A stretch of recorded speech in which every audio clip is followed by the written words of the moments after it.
I'm now joined in our panel by John Lyons, Labour TD, who's also Vice Chair of the Oireachtas Committee on Jobs, Enterprise and Innovation, by Professor Alan Barrett from the ESRI, on my right-hand side by Moria Murphy, who from the We're Not Leaving campaign, and by Cllr Hugh Lewis from People Before Profit.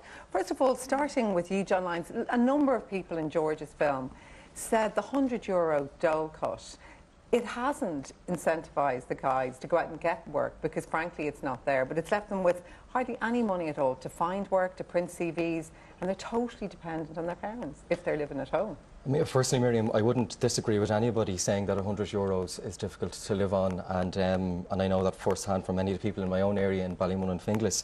But at the same time, I don't think it's acceptable to have such a high level of youth unemployment in Ireland, and that's one of the reasons why during the European presidency, the Irish presidency of the European Union, that we ensured that the youth guarantee, which is that concept of developing a guarantee for young people who are out of work, that they will be offered within a period of being out of work, you know, sufficient education and training in order to, you know, be more job ready, or please God take up some of those jobs. And I promise to come back to that, John. But the €100 for the moment on the dole, I just want to stick with that for a moment. I mean, a number of the people who spoke to George there, and I'm sure it's right across the country, they're saying that cut is actually going to backfire because the government did it, A, not to keep young people on the dole, and B, to help them get jobs. But it's actually having the opposite effect because they simply can't afford to go out and get jobs. Yeah, firstly, the actual cut that you know that we're speaking about doesn't actually come into effect until January 2014 for new entrants. That's not to say that there wasn't one there since before this government came in. But yes, that is the reality. But also the reality, Miriam, is that you know, there are finite resources out there at the moment, and you know, John Burton says today on the news at 1 that the reality is the savings that will be made from the reduction for new unemployed people from 2014 is being twice as much as being spent on initiatives and to ensure that there is further education and training places for them.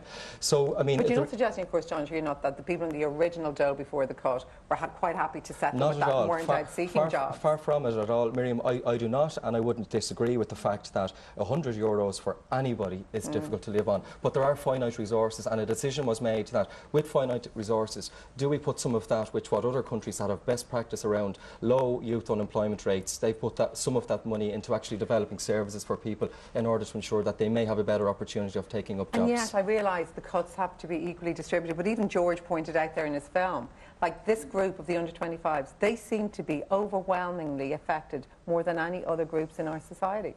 I mean, the reality and research shows this, you know, that during bus times, young people in particular are affected most by unemployment, and equally then, you know, I suppose as the economy is returning a little bit back towards where it was, where 3,000 jobs a month are being created compared to 8,000 when were being lost when we took office, that, you know, there are small signs of people coming back to work, particularly young people as well.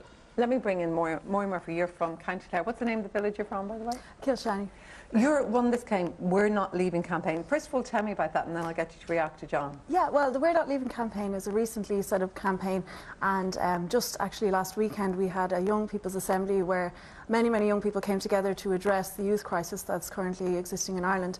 And one of the big things that we are campaigning on is youth unemployment and its relationship with forced emigration in particular. So over the weekend we formulated a set of demands, and one of the demands was that the government must actually create meaningful, real jobs for the economy, not the kind of training courses that they're claiming will actually help people get jobs which simply don't exist. On the dole cut, how much do you think that has impacted on people under 25 trying to get jobs? Well, obviously it hasn't impacted yet, but I mean, already as it exists, there is age discrimination within the dole cuts. I mean, people from the age of 18 to 21 already are only living on €100 a week, which is entirely unacceptable. Nobody should be forced to do that. The way that the government justifies this is to perpetuate a myth about welfare culture, that young people are just sitting at home watching their flat screen TVs, which is what Eamon Gilmore said only a few weeks ago, which is ludicrous. So the justification for these training schemes is that it'll somehow provide an impetus for young people to get out there and get confident and get these jobs, but that's simply not possible. I mean, we see here at the same time that there are these training schemes, there's also student fees being increased, and at the same time there's introduction for registration fees for apprentices. So you would question what the government is really doing here. Alan Barrett, economists love incentives. You often all talk about incentives. This was meant to incentivise, I suppose, young people to get off the dole and to go and find work or to rely on less money. Will it work? If there's no job out there, will it work? No, probably not. I mean, just one point on the principle of this. It does seem that one of the principles here is that in some sense younger people have lower living costs, and as a result you can cut their dole.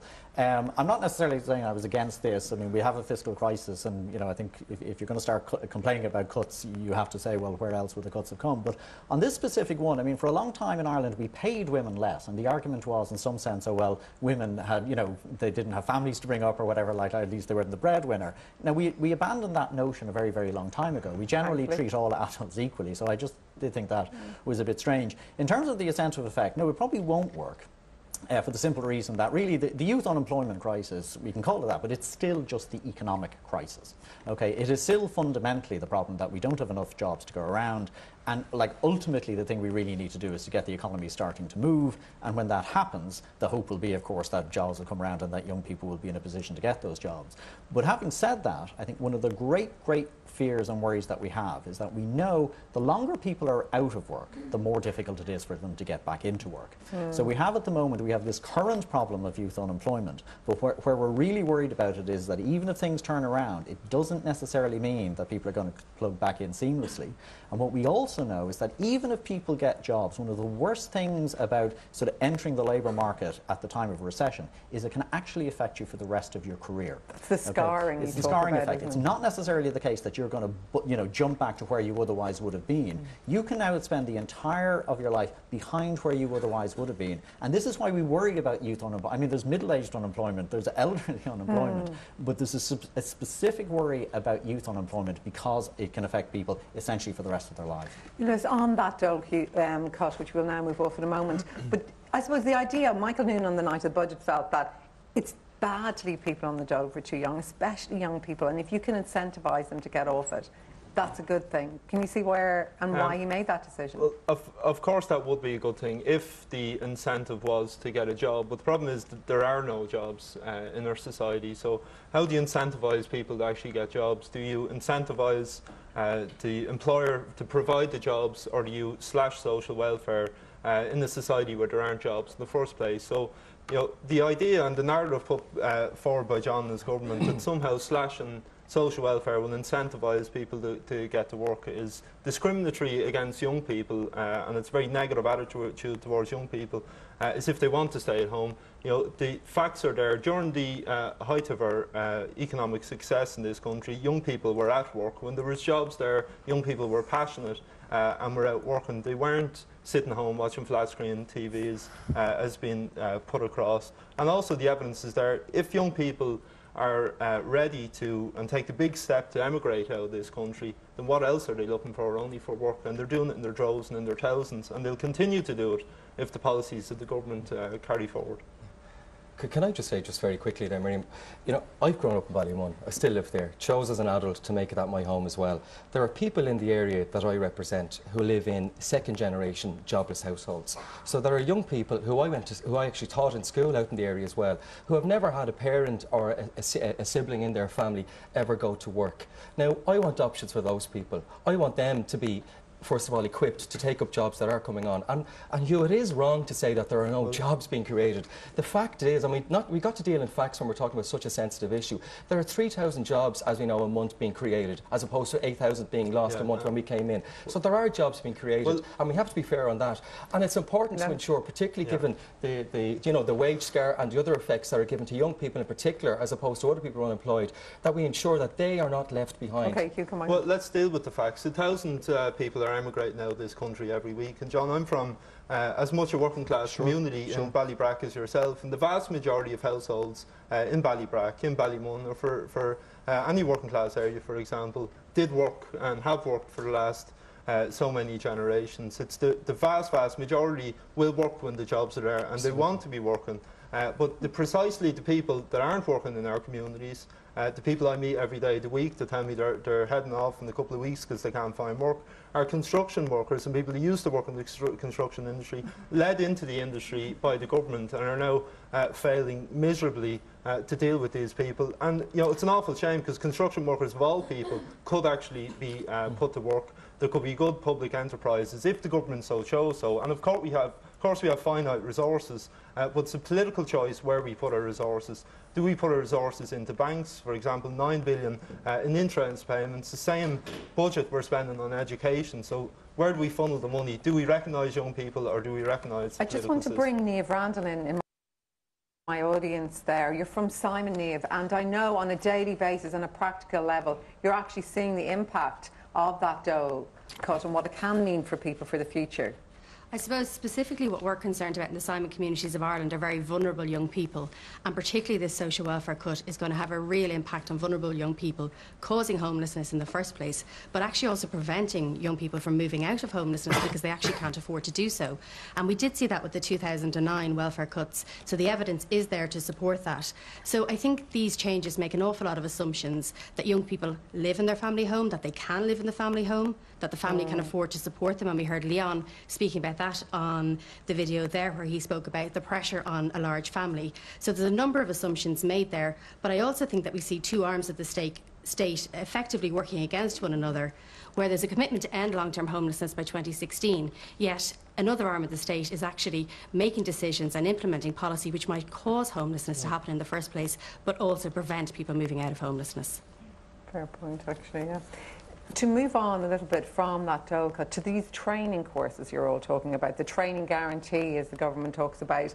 I mean, is it practical to believe, John Lyons, that you can come up with hundreds of thousands of these training schemes that are going to teach young people the kind of skills that will get them the kind of IT jobs they need in Google, Facebook, or even the kind of skill they need to be a top-level chef? I mean, what are these training courses going to teach them? Well, I mean, first of all, there are existing training courses, and an announcement was made in line with delivering or rolling out the Youth Guarantee from January 2014 onwards, that additional places will be made available. There's 20,000 additional places on top of the ones that are already there, particularly for young people. I mean, there's no shortage of education and training courses and work placements. Courses, John? Well, if we take JobBridge, and and there'll be people on this panel who'll be ready to fire back and say that it's all sorts of other things, but we got to deal in facts. And the fact is, from 2 independent reports, that 3 out of 5 people who complete JobBridge end up in full-time employment. Now, we may not like some of the reasons why people have to do JobBridge, but the fact is, it is giving people full-time employment. And when we are limited by resources, we have to be innovative in our approaches to ensure that people, take up jobs that are there. I'll come back to JobBridge, but on training courses, I mean, are you going to train these young people? Are you just going to give them false hope that the training they're going to get will get them a good, solid job? Are they just pointless training courses? No, not at all. For example, I take the IT sector. There's approximately 4,000 jobs in the IT sector, according to FIT, Fast Track to IT, who actually have a speciality in working with long-term unemployed people from disadvantaged areas. And they have spoken to the Microsofts of this world, the Semantics of this world, and so on, who said, if you can get the people upskilled, which is through the Momentum Initiative, which is a short-term upskilling of people into jobs that will be available in the IT sector that some of the biggest companies in Ireland refuse to actually, take on until they have people trained. So what I'm saying is there is no shortage on ideas. There are sectors of the economy that are growing, and there are people within those sectors that are willing to take on people, but we don't even have some of those people trained. Yeah, just on the JobBridge thing, because I know you mentioned the statistics about the people who get placements afterwards. That full-time employment afterwards. But though that statistic is just taken from anybody who was on that JobBridge scheme at any point afterwards, any job that they get. And the government is making a link between that and the job. So that in itself is skewing the fact. And also, in fact, just to put it out there, I mean, what JobBridge is, it's a free labour scheme where people are working for €50 extra on top of what now, if you take in the dole cut, of €100. So you're working for €150. If that's an average 35-hour week, you are earning €3.85 an hour. That's much less than, I mean, how is that acceptable? That's just... Then a man stuff, and I'll bring you both in. The one thing we all have in common here tonight is that we genuinely are concerned around young people. Good question for Moria, though. And the reality is, the people who've done JobBridge are happy that they've done it. They wouldn't have, I'm sure, you know, if there were better options around, we wouldn't be pursuing such as JobBridge. People are dropping out of JobBridge. But the reality schemes, is, we can't get away from the facts. 3 out of 5 people who complete JobBridge, and out of the 2 who didn't complete it, 60% of those who didn't complete it took up full-time employment. So we've got to stick to the facts around this issue. But John, is it not also bringing on that, you know, employers, of course, if they can get someone much cheaper, they're going to replace the person they have with someone on JobBridge? Well, I can only speak from the reports that have been done, Miriam, and that is that JobBridge is one of the most successful internship programmes within the EU, and we best ask people who've actually completed JobBridge. In an ideal world, should we need it? Perhaps not, but we don't live in an ideal world right now. Is it successful? Yeah, I don't know, and I'll come back to that. You're an economist, you know everything. Well, I'll tell you why I don't know, which is at least getting us in some direction. No, I don't want to be overly negative. I mean, things like JobBridge, I think, have a place, okay? Because, again, as we were discussing a few minutes ago, if people remain sort of too far from the labour market for too long, that scarring effect is a real worry. So schemes that at least, you know, keep people in touch with the labour market are very important, and they can be valuable. The problem with the statistic John mentions is that a certain proportion of those people probably would have got jobs anyway. I mean, you can say that, you know, 60% of these folks got jobs because of the JobBridge scheme. They got jobs, but they may well have got them anyway. So I think we really need to be very careful about that. But on the broader issue, okay, about, you know, quality courses or not, we know from an awful lot of ESRI research going on over the last 20 years, there are some good forced courses that actually do work and get people, and there's a whole load of them that don't. You know, they're not effective. And there's a massive amount of research that really sort of points in the direction of the sort of things that need to be done, the way these things need to be designed. But of course, we know that FOSS has not been the most successful organisation in recent years. And that's what well, you changed the name on the building. Well, I mean, we also developed the further education training section, which is a revamping of our education training section to ensure that we can train people to meet the supply and demand situation that will arise. I'll come back to you, Hugh. I just want to go to the audience. David Ryan, I know you're with Ogra, Fianna Fáil, but you've had your own experiences with training courses. There's certainly groups, meetings, when people were talking about their leaving cert. Yeah, I mean, I was unlucky. You know, I finished college and then I had to take the tumble on the dole like everybody else does for the first few months. And I have to say, in Laois they were very good. We did have to go to meetings, and after 3 months if you're still on the dole, you were brought in to give you tips and solutions on how to get a job. I found there was people across all parts of society in there, which was kind of a strange thing for me to take on. With regards to, there was people all across society, basically people asking what you do if you failed your leaving cert. You had people asking where's the best place to get English language courses, and then you had people like myself who'd done a master's in University of Limerick and were just basically waiting to get a good job. I mean, we had individual meetings afterwards, and literally I was just told, look, you've done enough education, you've done enough, get out there. And I mean, it was after those meetings where I was really... So they weren't really tailored for you, is that what you're saying? No, they weren't tailored. Like, they weren't tailored at all. And I mean, once it was literally, you've done your education, just go. And it was like, either get a job in Ireland or go abroad and get a job. Now, they didn't say it, and like they wouldn't ever tell anybody to go abroad, but that's what's happening. I mean, with the drop to €100, with the drop to 140, it's really giving people less and less options because they can't travel to and from interviews. I mean, I'm from Portlaoise. It's €20 return to Dublin. All the jobs are in Dublin. That's 20% of their weekly take on one interview in 1 week. So if they've got 2 or 3, where does that leave them with regards food, housing? I've Mark Perry in the audience. I know it's not quite training courses, but you're very pro JobBridge, aren't you, Mark? I am indeed, yes. Tell me your own experience. We found out about a couple of months ago that this was happening, and with the help that we got from them, we're able to employ a lot of people into full-time positions with our company. And I think going further in the future, we'll be able to employ more people in our industry with the training and the backing from the JobBridge.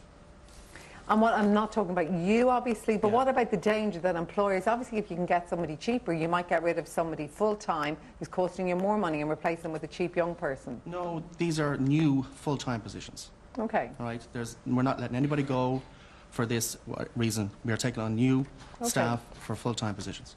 Michael McLaughlin from Youth Work Ireland, are these courses good? Do you believe in them? Well, for start, just to make clear, JobBridge is the evaluation report showed the majority of participants aren't young on JobBridge. So just for a start, there you have it. There's an initiative people talk about all the time. It's helping young people, and the majority of participants aren't actually young. So there is a lot of problems with this, and the media reports today show that it looks like Ireland won't be able to get really anywhere near the type of commitment and the level of provision that's needed to provide this youth guarantee, where people will get something after 4 months. So the department are pushing out to 6 months, maybe 9 months. So really, that's a big problem, and we've known for the last 2 years people making submissions saying, look, this is coming down the line, we have to have more provision for young people, and it hasn't happened, and now we're kind of running around at the last minute trying to make it happen. So I think there's a long way to go. I think people are very cynical of the fact that I think the government knew in advance of the budget that there wasn't enough education and training places, and yet they still went ahead and cut the welfare rates for under 26s, and I think that makes a lot of people around the country trying to deliver service for young people very cynical. Kate Lawler, I know you've got your own view on these kind of courses for young people as well, Kate, don't you? I do. I started JobBridge in 2011, and I'm in full-time employment in the Irish Independent now, and it helped me get my foot on the career ladder. I'm in support of it. I think it's a great scheme. So for me, like, it worked out really well.